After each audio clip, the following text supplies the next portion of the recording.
True life story of Fela Anikulapo Kuti, the father of Afrobeat.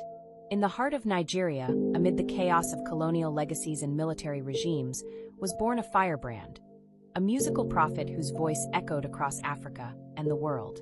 His name was Fela Anikulapo Kuti, and his story is not just of a man but of a revolution.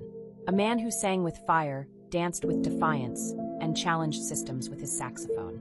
Fela was born Olufala Olusegun Oludotun Ransom Kuti on October 15, 1938, in Abeokuta, Ogun State, Nigeria. He came from a family of trailblazers. His mother, Funmilayo Ransom Kuti, was a fierce women's rights activist and anti-colonial advocate. His father, Reverend Israel Ransom Kuti, was a school principal and Anglican minister. Fela's cousin, Wole Soyinka, would go on to become a Nobel laureate in literature. In 1958, Fela left for London to study medicine, but diverted to music at the Trinity College of Music, where he learned to play the trumpet and immersed himself in jazz. It was there that the seed of Afrobeat was planted, though it had yet to fully bloom. Fela returned to Nigeria in the mid-1960s and began blending highlife, jazz, funk, and traditional African rhythms. The result? Afrobeat, a sound that was more than music. It was a weapon of resistance. In 1969, a trip to the United States changed his life. There, he met Sandra Isidore, a member of the Black Panther Party, who introduced him to Black consciousness, Pan-Africanism, and the writings of Malcolm X and Frantz Fanon. Fela returned home transformed, not just as a musician, but as a freedom fighter. He renamed his band Africa 70 and later Egypt 80, and dropped his European surname Ransom for Anikulapo, which means he who carries death in his pouch. A symbol that death could not touch him unless he allowed it. Fela created a commune in Lagos called the Kalakuta Republic, a self-declared independent state that housed his band members, followers, and family. It became a cultural hub and a political threat. His nightclub, the Africa Shrine, was where he preached his gospel of resistance through music. His songs, often 10 to 20 minutes long, condemned military brutality, corruption, poverty, and Western imperialism. Tracks like A Zombie, mocking soldiers who blindly followed orders. Sorrow, Tears and Blood, about government repression.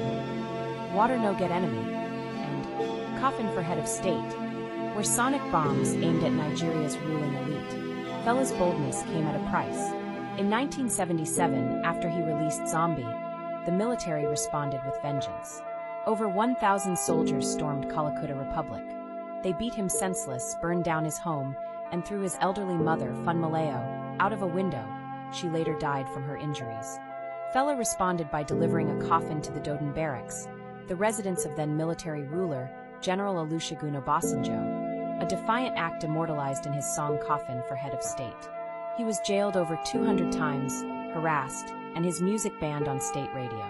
But he never stopped. Fela was as controversial as he was revolutionary.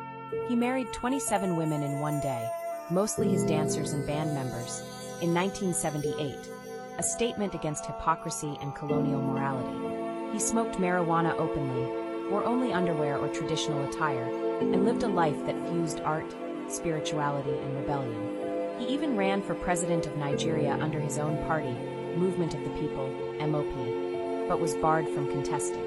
In the 1990s, Fela's health began to decline.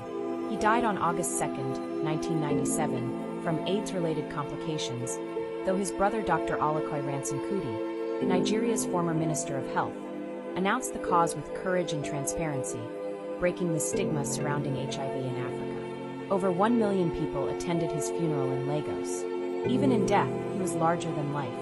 Today, Fela remains a global icon. His sons, Femi Kuti and Son Kuti, continue his Afrobeat legacy.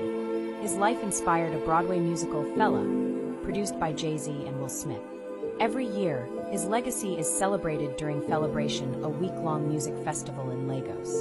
Fela Anikulapo Kuti was more than a musician. He was a movement. He gave Africa a new rhythm, a new voice, and a new way to speak truth to power. Music is the weapon of the future. Music is the weapon of the progressives. Music is the weapon of the givers of life. Fela Kuti.